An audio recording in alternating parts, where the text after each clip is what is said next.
क्या ये कहना सही होगा कि आज 7 साल का बच्चा भी स्मोक कर रहा है? बिल्कुल, बिल्कुल सही होगा। और सबसे ज़्यादा प्रॉब्लम्स पॉल्यूशन की उन लोगों में ही है।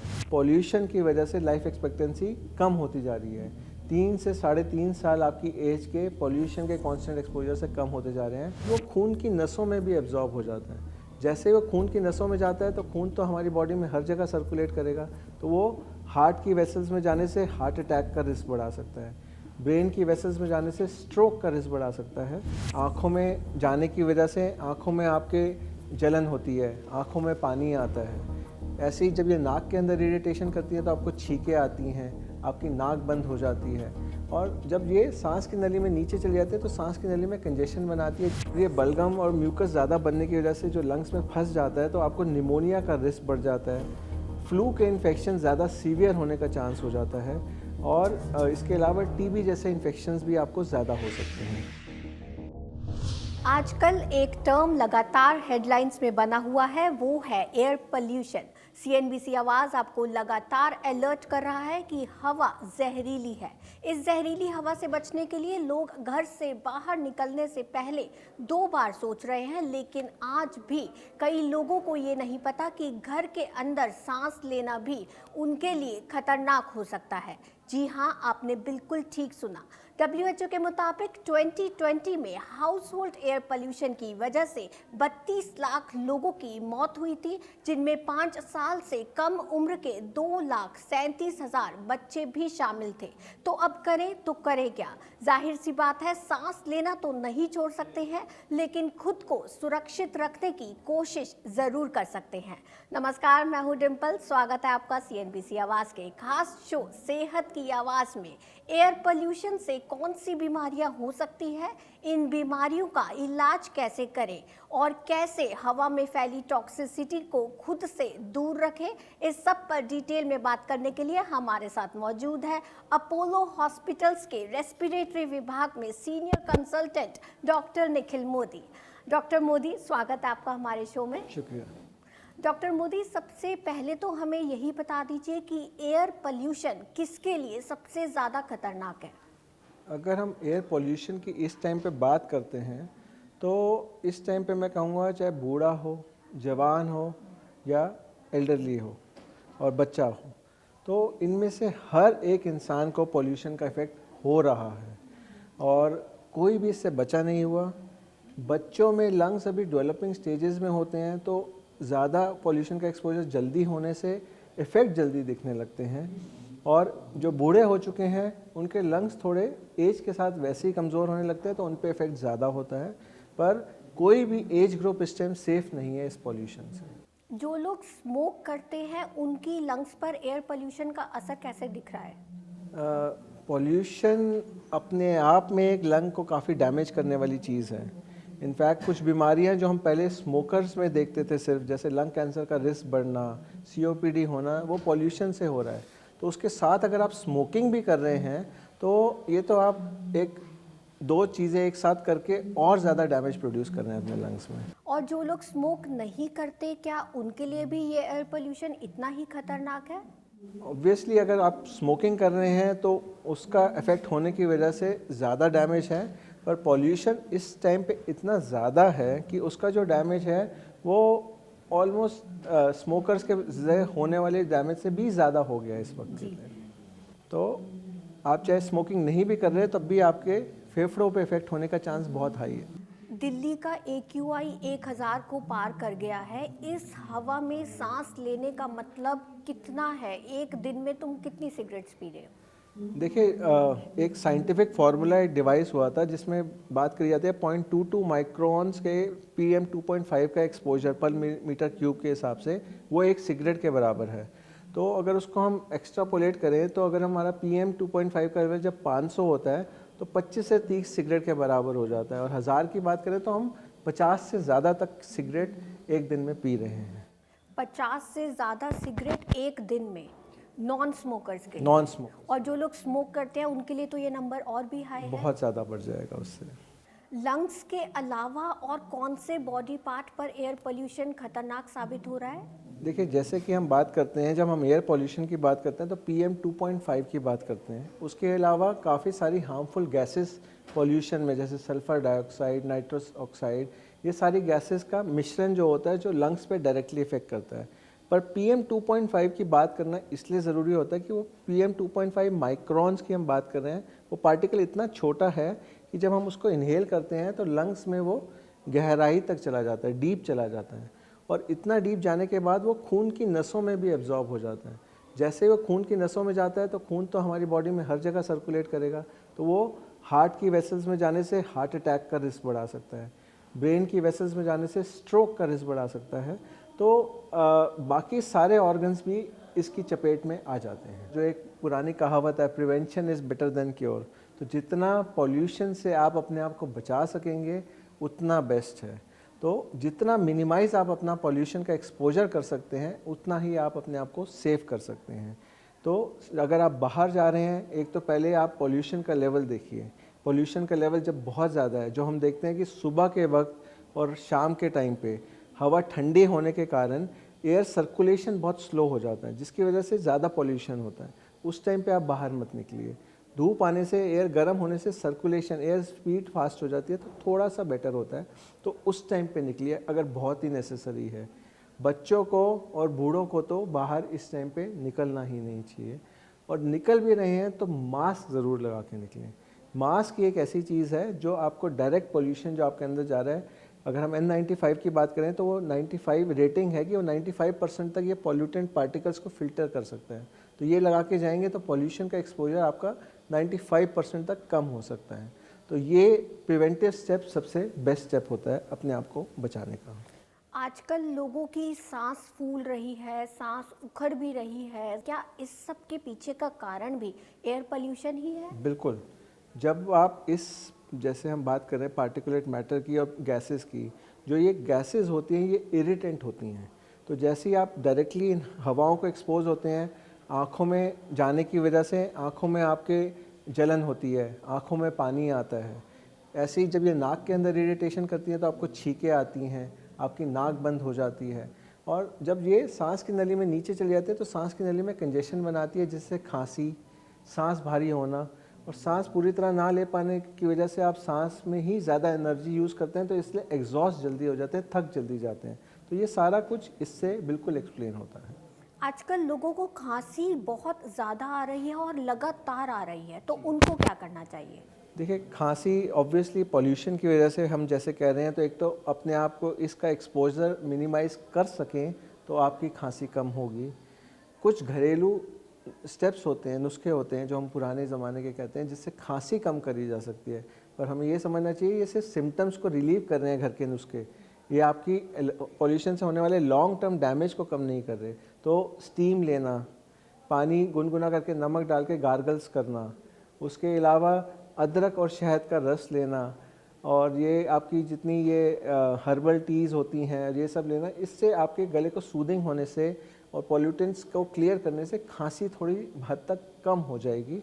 पर बाकी अगर खांसी इतनी ज़्यादा है फिर तो आपको मेडिसिन की ज़रूरत पड़ेगी ही पड़ेगी। और लोगों को छींकें भी बहुत आ रही है, लगातार 10-12 छींकें आती रहती है, उनके लिए कोई स्पेशल टिप्स? उसमें भी जैसे कि मैंने बताया कि गैसेस का डायरेक्ट एक्सपोजर से जो इरिटेंट गैसेस होती हैं, जैसे ही वो नाक के अंदर जाती है वो इरिटेशन करती है, खुजली करती है, और आप छींकें मारने लगते हैं, नाक बहने लगती है।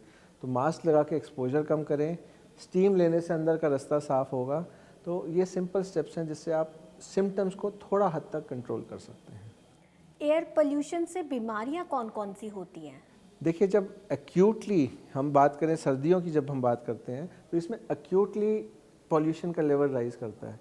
तो इस टाइम पे एक्यूट इतना सीवियर लेवल का एक्सपोजर की वजह से एस्थमा के जो सिम्टम्स जिनको हैं, जिनको एस्थमा की बीमारी है, उनके सिम्टम्स एकदम से बढ़ जाते हैं। उसके अलावा जिन लोगों का एस्थमा नहीं भी है तो ये इरिटेशन, खांसी वाले सिम्टम्स रह सकते हैं। और ये बलगम और म्यूकस ज़्यादा बनने की वजह से जो लंग्स में फंस जाता है तो आपको निमोनिया का रिस्क बढ़ जाता है। फ्लू के इन्फेक्शन ज़्यादा सीवियर होने का चांस हो जाता है, और इसके अलावा टीबी जैसे इन्फेक्शंस भी आपको ज़्यादा हो सकते हैं।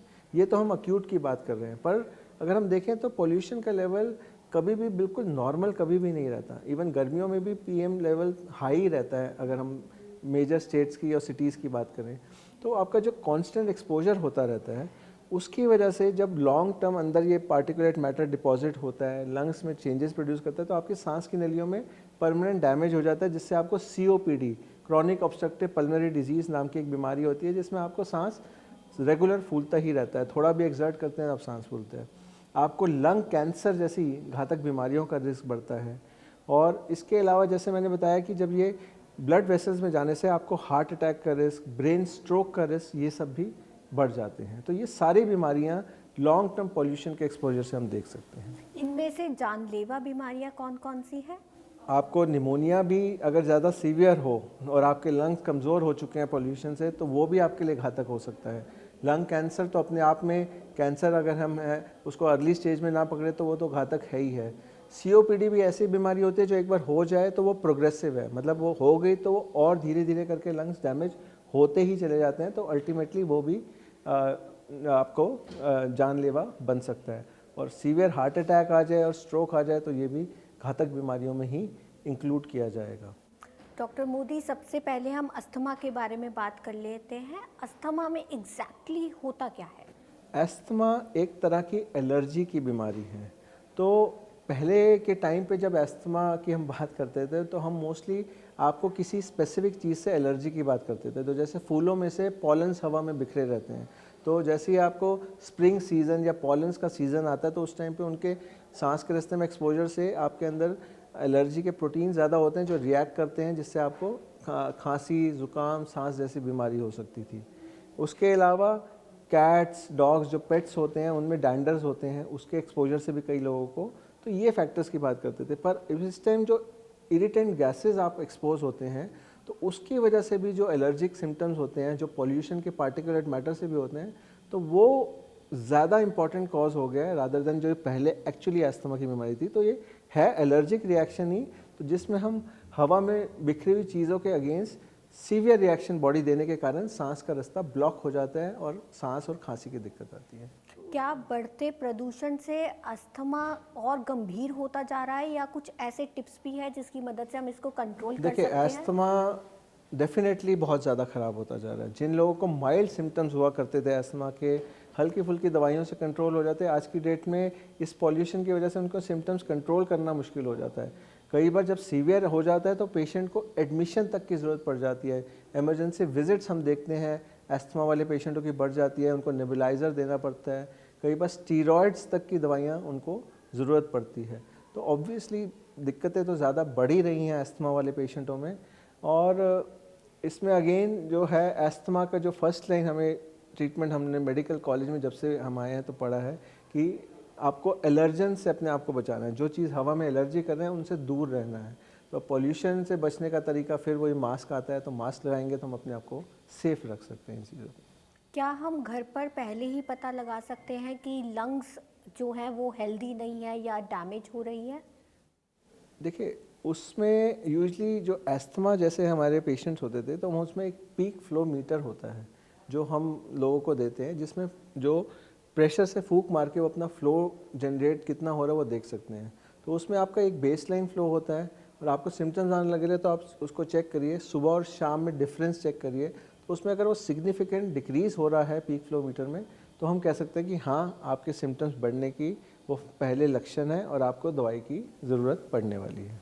क्या बढ़ते प्रदूषण से लंग कैंसर के चांसेस भी बढ़ रहे हैं? बहुत ज़्यादा बढ़ रहे हैं। पहले हम अगर बात करते थे कि लंग कैंसर के कुछ फैक्टर तो जेनेटिक होते हैं, जो आपके जीन्स हैं वो आपको प्रीडिस्पोज कर रहे हैं कि आपको आगे आने वाले टाइम में लंग कैंसर होता है। इसके अलावा वो रिस्क 4 to 5 टाइम इंक्रीज़ होता था जो लोग स्मोकिंग करा करते थे। इसके अलावा कोई मेजर फैक्टर हम नहीं देखते थे, पर इस टाइम पे एयर पॉल्यूशन लंग कैंसर का शायद स्मोकिंग से भी ज़्यादा इम्पॉर्टेंट कॉज बन गया है। और पॉल्यूशन के एक्सपोजर से लंग कैंसर जितने हो रहे हैं वो बहुत बढ़ गए हैं, जो पहले स्मोकर्स में सिर्फ हम देखते थे उनमें होने लगे हैं। और इनफैक्ट ये बात करें तो लंग कैंसर जो पहले शायद बहुत एज के बाद होता था, 55-60 की उम्र के बाद, हम आजकल कम एज वाले लोगों को भी लंग कैंसर के शिकार होते हुए देख रहे हैं। क्या भारत में लंग कैंसर का इलाज है? लंग कैंसर हर बाकी कैंसरों की तरह अगर आप उसको जल्दी पकड़ सकें अर्ली डिटेक्शन कर सके तो आप उसको सर्जिकली रिमूव करके टाइमली इलाज पूरा कर सकते हैं। कीमोथेरेपी थेरेपीज़ जो लंग कैंसर में दवाइयाँ दी जाती हैं उसमें भी काफ़ी एडवांसमेंट आई है आजकल। उसमें भी जीन थेरेपी और बहुत सारी चीज़ें ऐड हो गई हैं जिससे उसका इलाज बेटर हो गया है। पर अगर एक बार डिजीज़ एडवांस हो गया तो वो आपकी बॉडी से जाएगा नहीं और लाइफ एक्सपेक्टेंसी तो कम होगी। तो अर्ली स्टेज में पकड़ा जाए तो आप पूरी तरह ठीक हो सकते हैं, लेट स्टेजेस में थोड़ा सा मुश्किल हो जाता है। अभी आपने जिक्र किया था कि इस एयर पोल्यूशन का मतलब है कि एक दिन में 50 सिगरेट पीने के बराबर। तो क्या ये कहना सही होगा कि आज 7 साल का बच्चा भी स्मोक कर रहा है? बिल्कुल, बिल्कुल सही होगा। और सबसे ज़्यादा प्रॉब्लम्स पॉल्यूशन की उन लोगों में ही है, क्योंकि हम जो देख रहे हैं, जो WHO ने एक बीच में डेटा भी निकाला था, लाइफ एक्सपेक्टेंसी जो इतनी मेडिकल एडवांसमेंट, इतनी सब एडवांसमेंट के बाद बढ़ती चली जा रही थी, पॉल्यूशन की वजह से लाइफ एक्सपेक्टेंसी कम होती जा रही है। 3 से 3.5 साल आपकी एज के पॉल्यूशन के कांस्टेंट एक्सपोजर से कम होते जा रहे हैं। और अगर ये नहीं रुका तो आने वाले टाइम में 5 से 6 साल आपकी लाइफ के बढ़ते जाएंगे। तो जो बच्चे हैं वो अभी डेवलपिंग स्टेज में है और वो यंग एज में इस पॉल्यूशन के एक्सपोजर की वजह से लाइफ एक्सपेक्टेंसी सबसे ज़्यादा इफेक्ट उन्हीं को होगा। तो इस टाइम पे बच्चे भी स्मोक ही कर रहे हैं। हमें अपनी लंग्स को हेल्दी रखने के लिए क्या खाना चाहिए? लंग्स को हेल्दी रखने के लिए मैं कहूँगा हमें एक बैलेंस एनवायरनमेंट और बैलेंस डाइट की ज़रूरत है।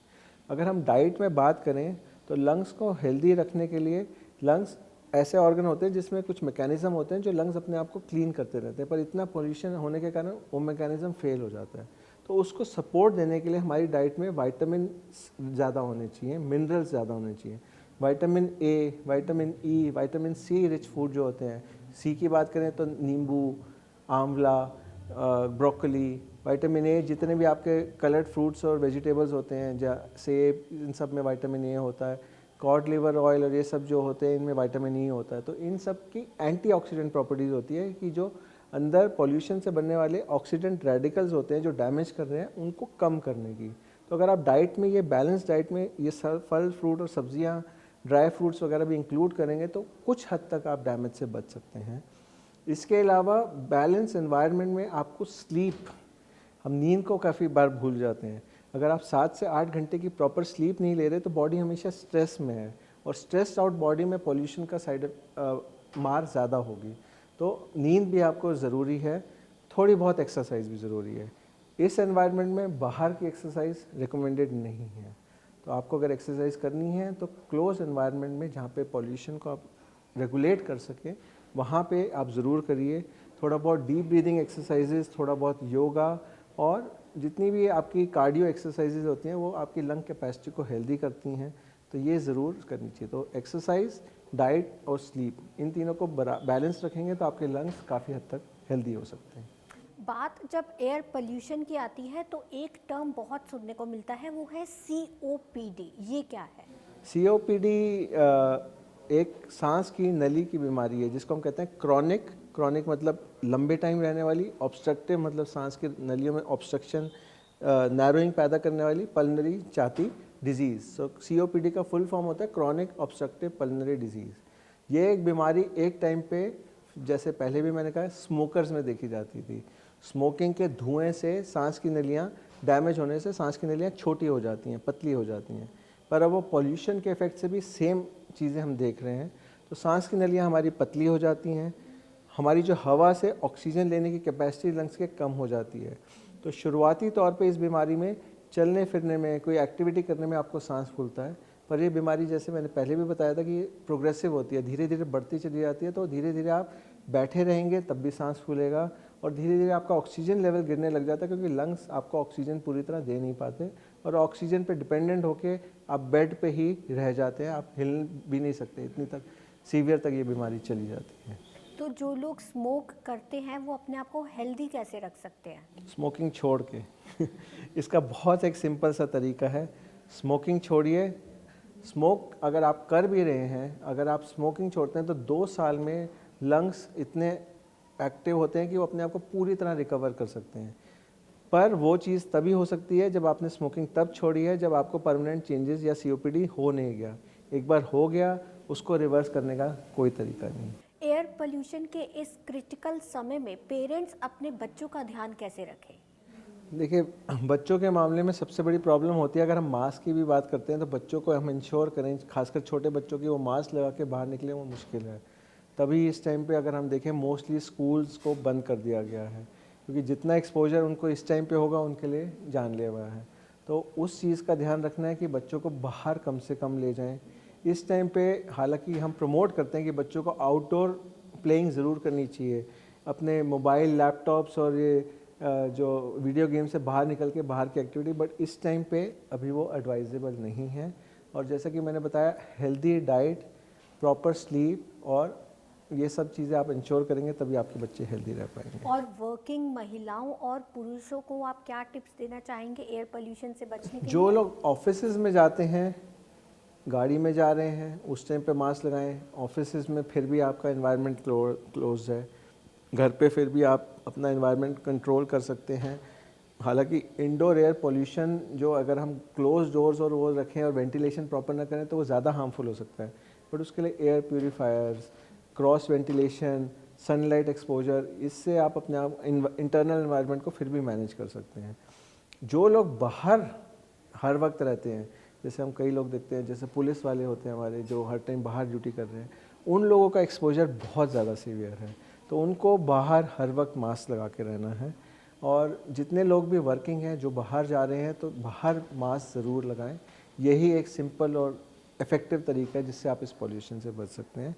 जहाँ हो सके कि आपको बाहर जाने की बिल्कुल ज़रूरत नहीं है, बिना बाहर जाए काम बन सकता है, वहाँ पे वो भी अवॉइड करें। इस एयर पोल्यूशन के समय में एयर प्यूरीफायर कितनी कामयाब है? एयर प्यूरीफायर अगर हम बात करें, जब शुरू में ये आए थे तो एयर प्यूरीफायर का मकसद था एलर्जी वाले पेशेंटों में, जहाँ अस्थमा वाले हम पेशेंटों की बात कर रहे थे, तो कई लोगों को घर में जो डस्ट होती है, डस्ट माइट्स होती हैं उसमें, जो इनहेल करने से अस्थमा के अटैक्स प्रेसिपिटेट होते हैं। तो शुरू में जब वो इंट्रोड्यूस करे गए थे तो इस पॉइंट ऑफ व्यू से करे गए थे कि वो घर में रखेंगे, डस्ट वगैरह नहीं रहेगी तो उनको अस्थमा के अटैक्स नहीं होंगे। पर इस टाइम पे वो एयर प्यूरीफायर्स काफ़ी हद तक पॉल्यूशन के लेवल्स को कंट्रोल करने में भी कर रहे हैं।